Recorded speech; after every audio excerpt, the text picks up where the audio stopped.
Welcome to our last day of College and Career Week. Today we are exploring careers in communications and the arts. Our first guest is a professor of music at the University of the Cumberlands. It used to be Cumberland College when I went to school there, and when Miss Curry went to school there. We both know Dr. Smoke. I'd like to introduce you to him now. Hi, my name is Dr. Jeff Smoke. I'm professor of voice and choral studies at University of the Cumberlands in Williamsburg. I am also the worship leader, minister of music at First Baptist in Jellicoe, Tennessee. I've been at University of the Cumberlands for 26 years. I've also been involved in church work at various churches for about 30 years. Before coming to this area, I got my undergraduate degree, my college degree, at Charleston Southern University in Charleston, South Carolina. I've always enjoyed music, always been involved with singing, playing the piano, listening to music. I just really love all kinds of music.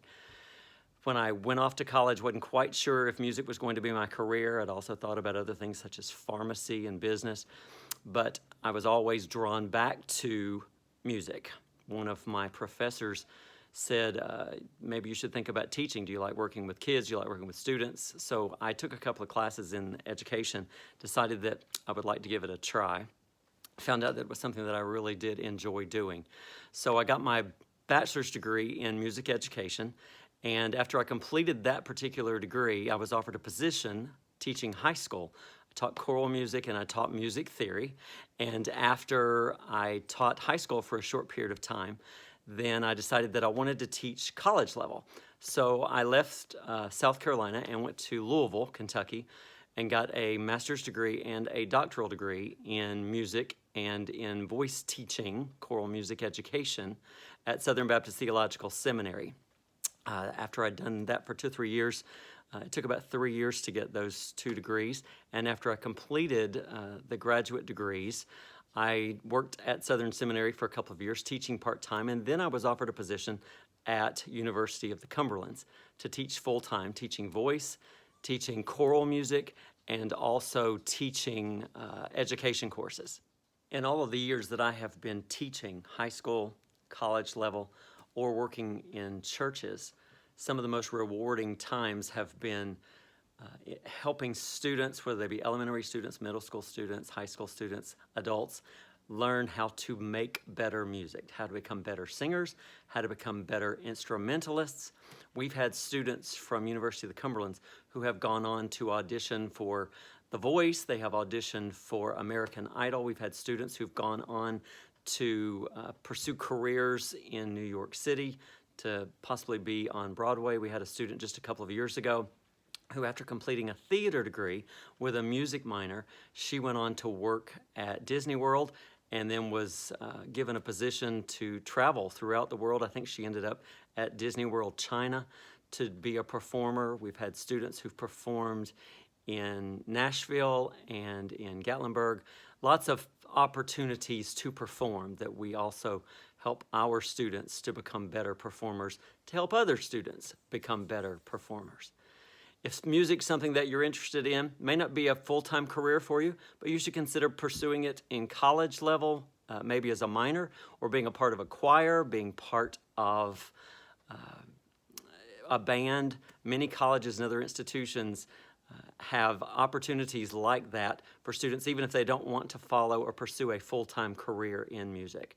Even now with the coronavirus pandemic that's going on throughout our world, we're still making music. We have a concert coming up next week. It's going to be an online concert that we've put together through the University of the Cumberlands to help those people who are in the band and those people who are singing continue to be able to make music.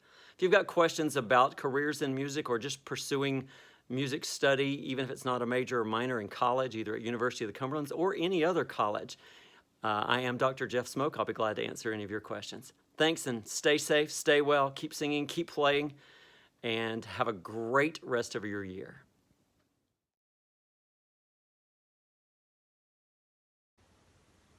Happy Friday, everybody.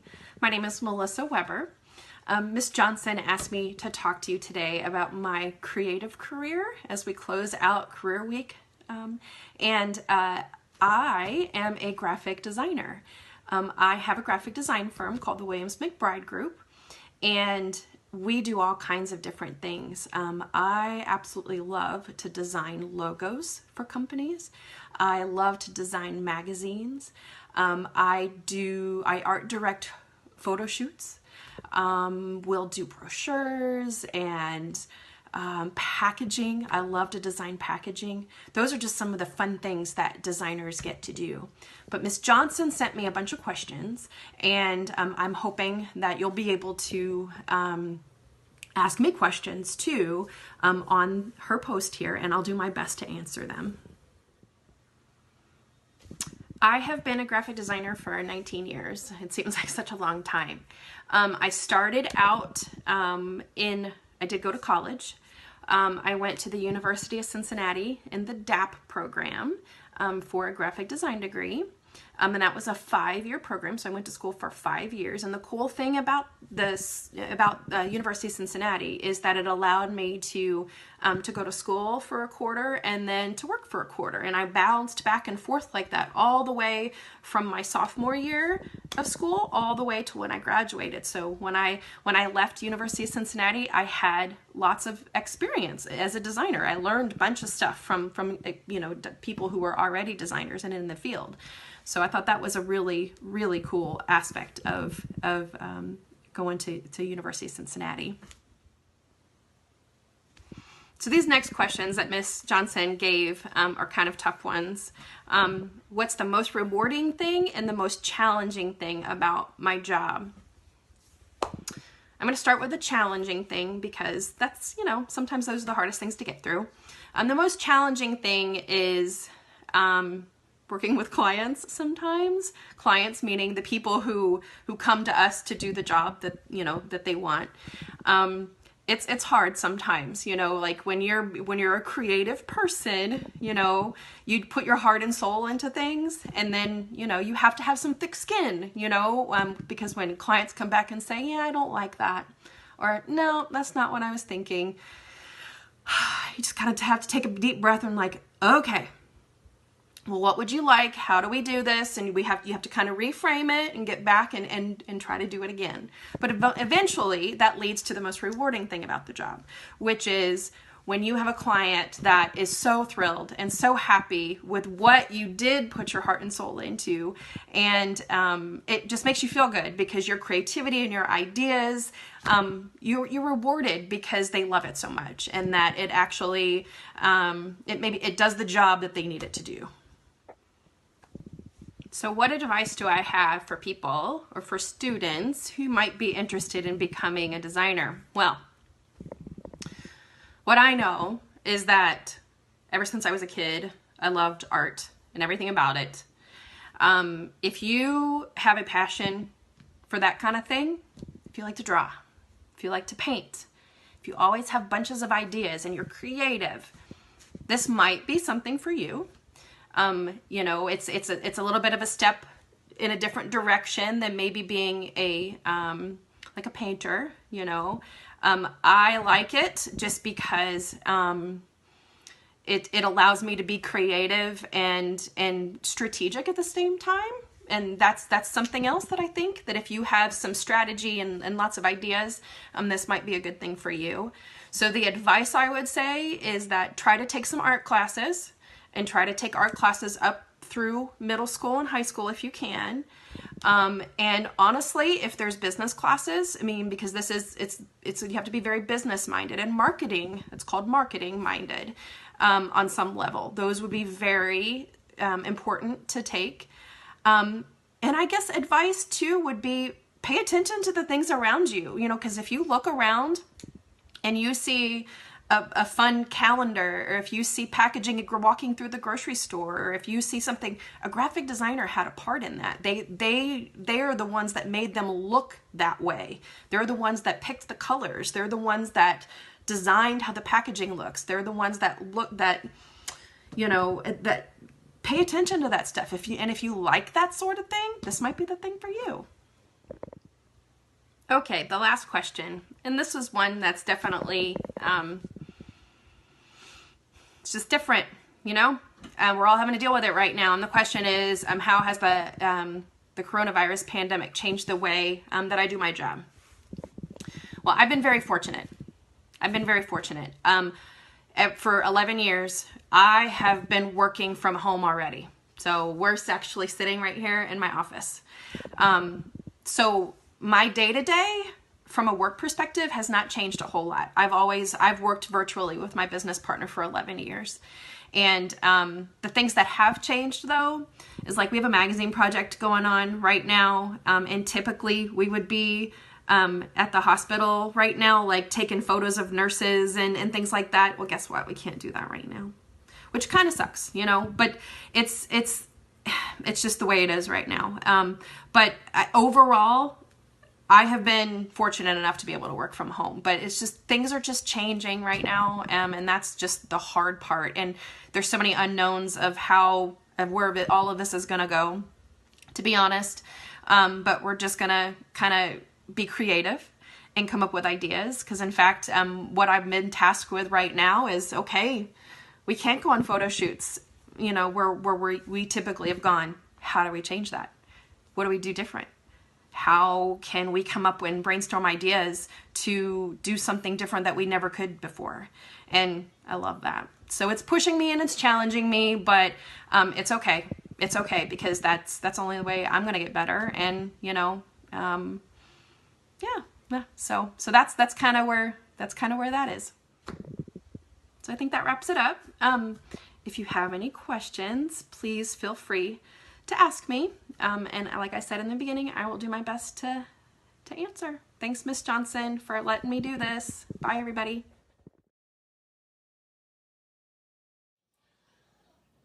Begin by introducing yourself, name, position, and who you work for. Hi everyone, my name is Chelsea McDonald and I am the Director of Development and Communications at the Ronald McDonald House in Lexington, Kentucky. How long have you been working in your career field? I've been working in fundraising for 12 years, since 2008, and most recently in this position for the past 2 years. What is the most rewarding thing about your job? Definitely the people that we get to serve. So nonprofit work, you have to go into it with something that you're passionate about. I think that's the common thread of development and fundraising professionals who are able to make their career in a nonprofit.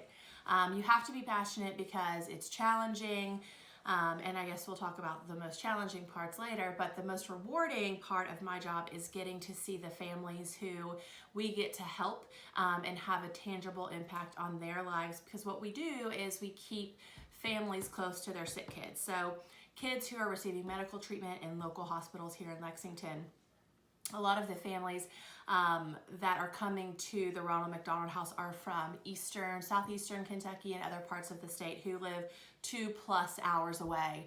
A lot of them are also from very economically impoverished areas. So to be able to afford a hotel stay for even one night in Lexington is not a possibility for a lot of our families. So we're able to provide a 21-bedroom house for them to stay in for free. We do ask they make a $10 donation if they're able, but right now our average donation is about 75 cents, and that's what families are able to afford.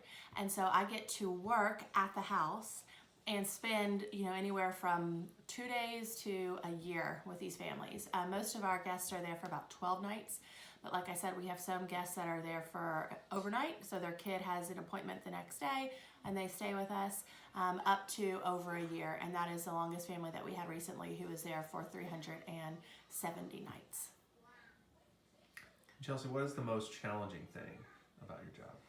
A lot of people will talk about compassion fatigue, and it's a real thing, especially and this isn't for all nonprofits, but in the line of work that I do right now with the Ronald McDonald House, not all of your stories have the happiest of endings. And so it's really encouraging when you get to see and meet the people and it is the majority of people who are able to take their children home, and it's the beginning of a wonderful new life, and they're so grateful, and it was, it's just a beautiful experience to get to experience with them.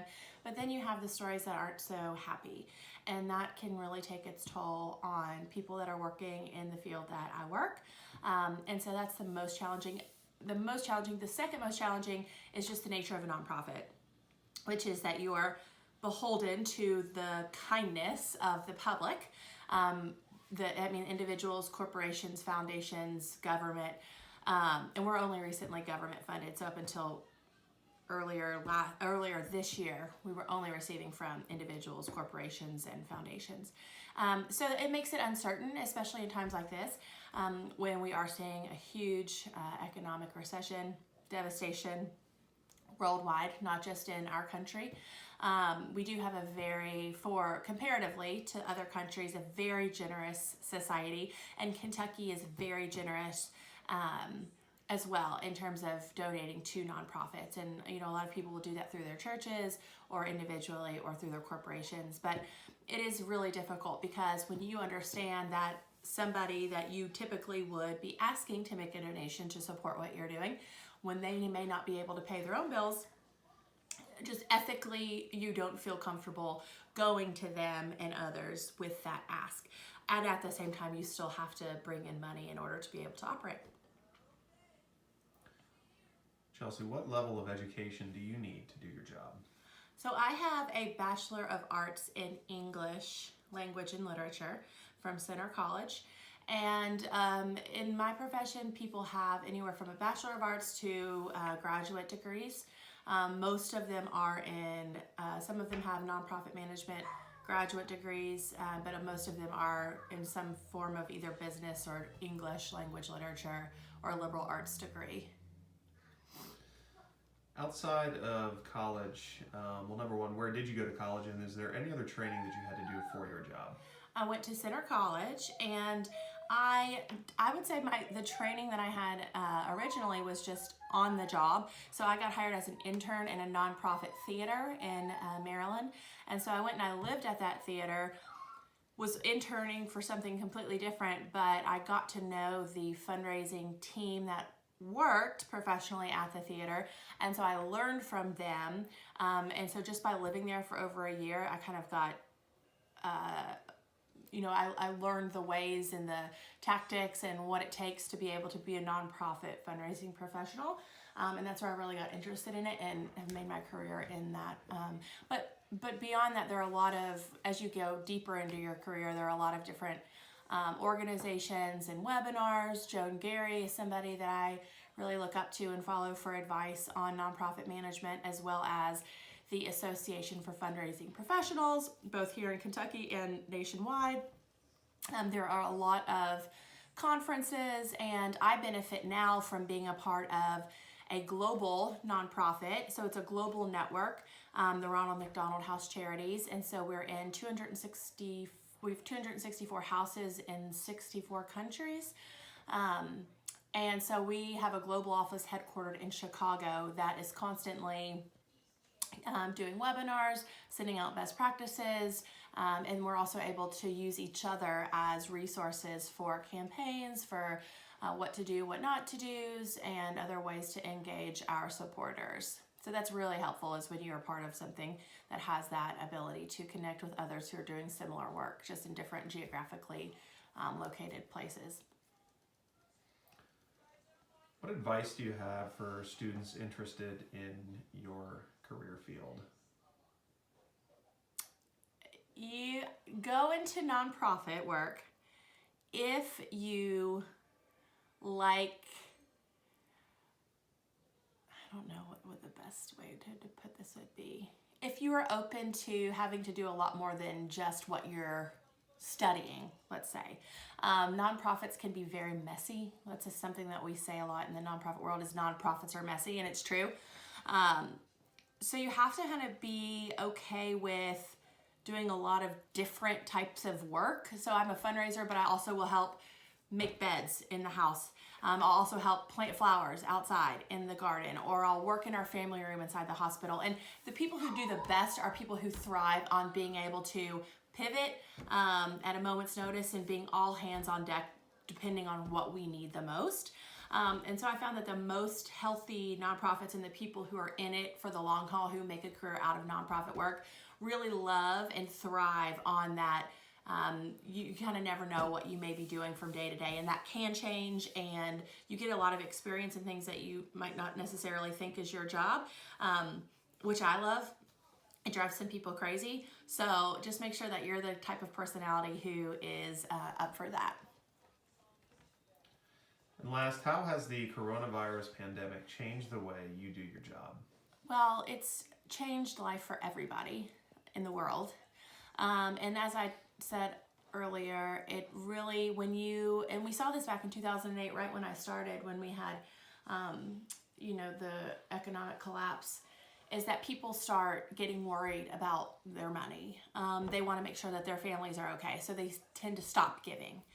And, how can you fault someone for that when you understand, as I do, as a mother, as a wife, having to protect your family while also, as a professional, understanding how important it is to be able to continue operating? Because just like any house, our Ronald McDonald House pays utilities, we have electricity, we have water, we have 21 bedrooms. So it costs about $101 a night to actually operate the Ronald McDonald House per room. And like I said, we have 21 rooms, and that's just one of our programs. We have 3, but for now, just talk about that one. And so as March 12th, we got the directive that we could no longer accept new patient families into the Ronald McDonald House, and that was devastating for us. We knew that it was the right and the responsible decision in order to protect our families that were currently staying at the house, in order to protect our staff who were still working at the house. We had to suspend all of our volunteer activities in the matter of a day. So before then, we had about 4,000 volunteers annually, and they did everything from cleaning our rooms and making flowers every Monday, making arrangements for our dinners. They made breakfast and lunches and dinner every single night for our guest families. That's 365 nights a year. And so when you stop that, you have a real problem on your hands of how will you pay for that? How will you continue to be able to provide that high level of service for these families who are already in an overwhelmingly scary situation, having a hospitalized child and not having always, the economic resources that others may have in order to be able to support themselves and pay for that food. So that's been tough, but we have really seen our community step up as they always do. Like I said, Lexington and Kentucky as a whole is really giving a community. We've been able to raise money to keep our families fed, but we continue to look at what we do when our last family goes home. We're down to 1 guest family. When we started, we had 18 guest families. When we were no longer able to accept new patients or new patient families. So the challenge is just how do we continue to be able to provide service to our community? How can we change what we're doing in supporting those families that otherwise would have been utilizing a Ronald McDonald House and continue to be able to support them in a way that's just not in the physical way that we normally do. And that is a challenge that we, take it very seriously. We don't always take ourselves seriously, but we take our responsibilities very seriously in what we do in our mission. And so we have been able to communicate with Health Department and Kentucky Children's Hospital and just staying in constant communication with those 2 authorities on what we may be able to do when that time comes. So long-winded way, that's also kind of a thing about fundraiser. They love to talk about what they do, and I'm no different. I could go on forever, but I look forward to getting any questions and answering any questions that you all have. I know you'll be sharing this on your Facebook page, and if there's anything you want to know, just ask me. And I am honored to be able to talk with you about something that I love so much, again, which is the Ronald McDonald House here in Lexington. Thanks so much. And for our final video of the week, you are going to learn about some careers in theater and music. Miss Curry helped me put this video together with lots of her friends who work in the arts industry. Enjoy!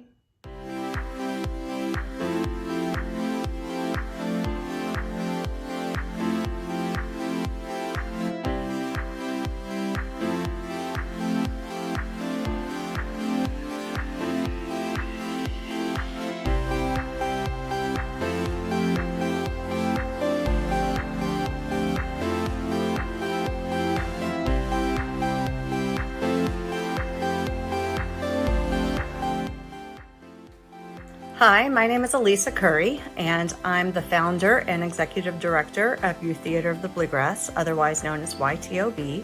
We are a nonprofit youth theater performing arts organization here in Georgetown, Kentucky.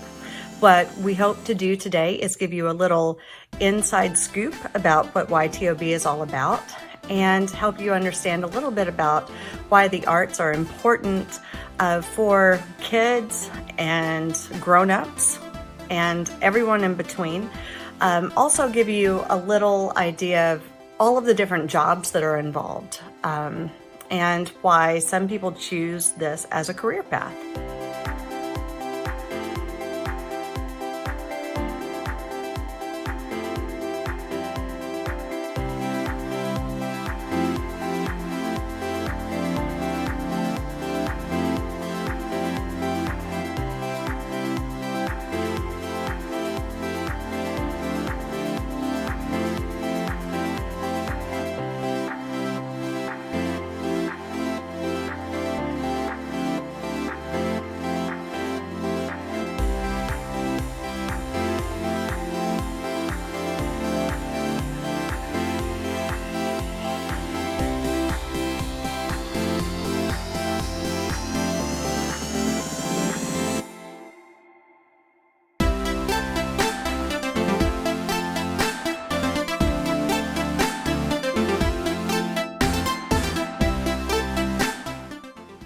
When I was little, I loved pretending.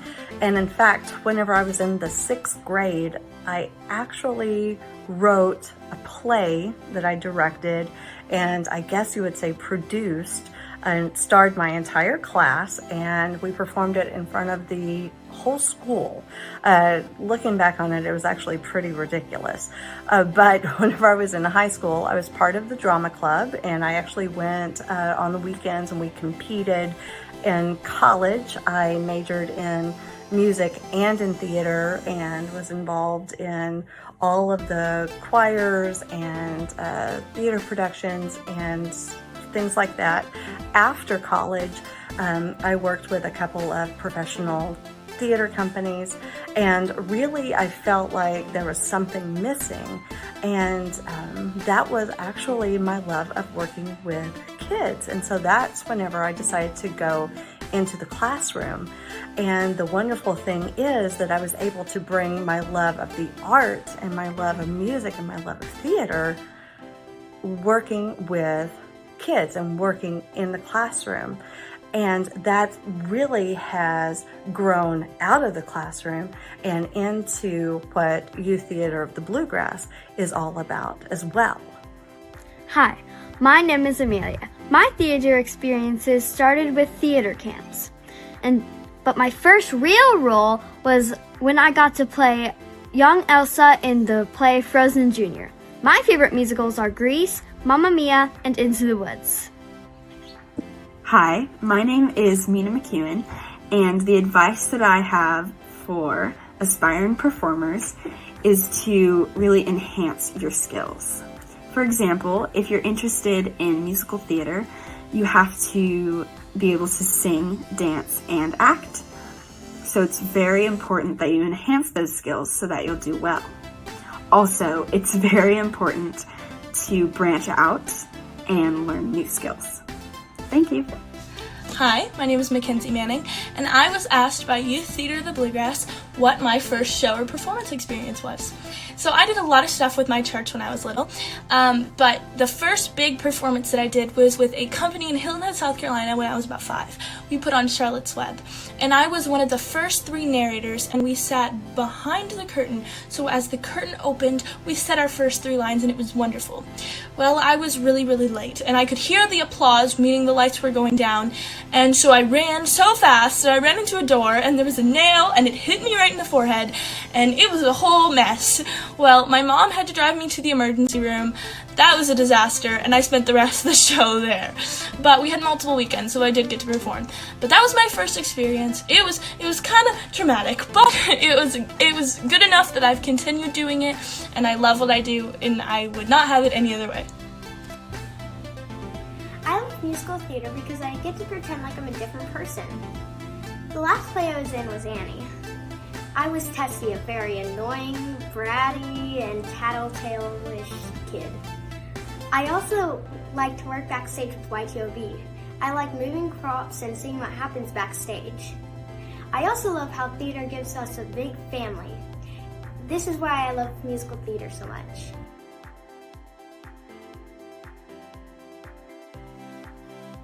Hello, my name is Isaac. The biggest advice I would give to a young performer is to take your time, practice, and don't be overly concerned with where you are in comparison to everyone else. I was a person who was a very late bloomer in terms of coming into confidence and finding my voice.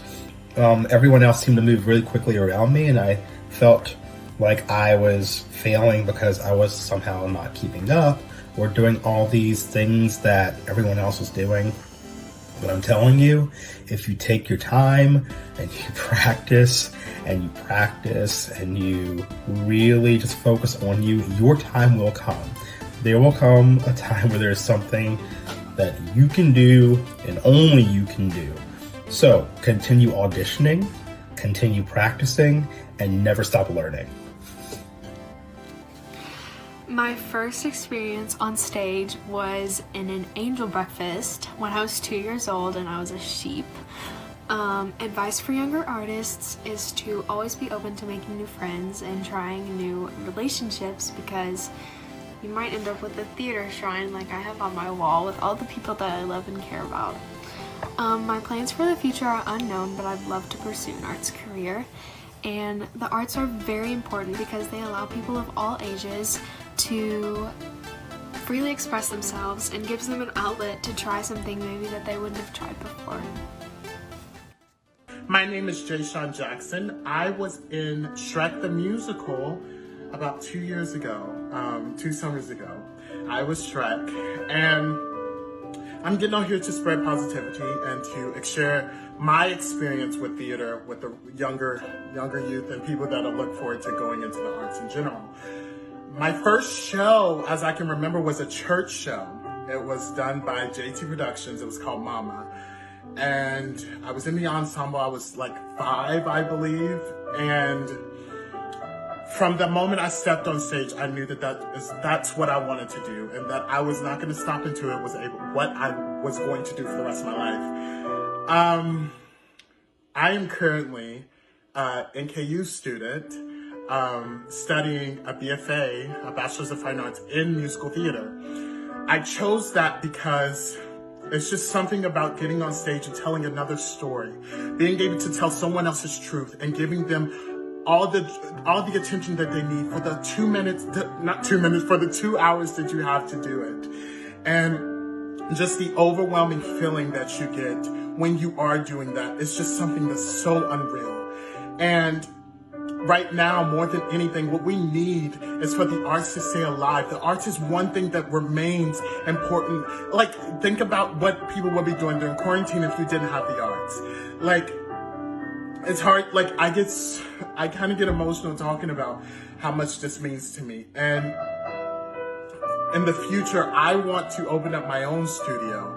I want to provide the world with stuff that the opportunities I was given plus more. And it's just something, and I guess I'll sing this. When words fail, what will you do? When words fail, how will you know how you feel? When words fail, you will not fail to go out there and spread love and positivity.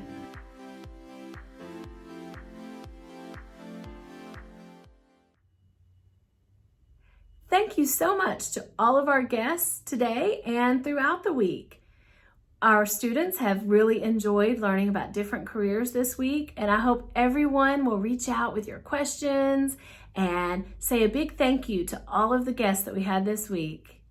See you all next week. Bye.